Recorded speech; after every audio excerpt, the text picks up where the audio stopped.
Nelsne, já to objednám. Čínská jídla, přejete si? Rád bych si objednal. Co si dáte? Jo, třeba 3krát kuře na česneku A dál? a k tomu 3 rejže. A dál? A dál... Chcete polívku? Jasně, jo. Jo, a ještě 3 wontonský polívky. A dál? Jo, a taky koláčky štěstí. A dál? A to bude všechno. A dál? Nic, to je všechno. A dál? A dál nic, už nic nechci, to je všechno, opravdu. A dál?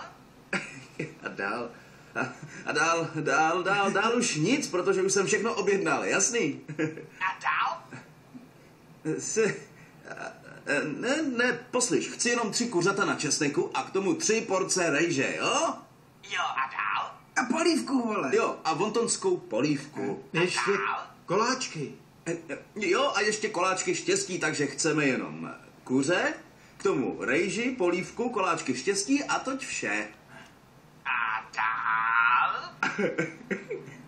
A dál. No, dál to můžete zabalit do papírové tašky a dát mi to do ruky, protože bych rád jet.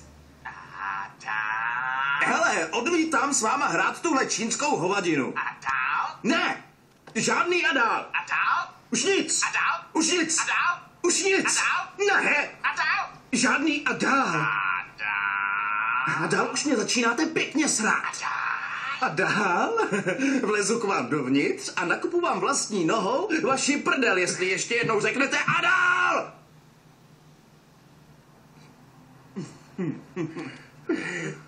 A dál? Vykažte se na to!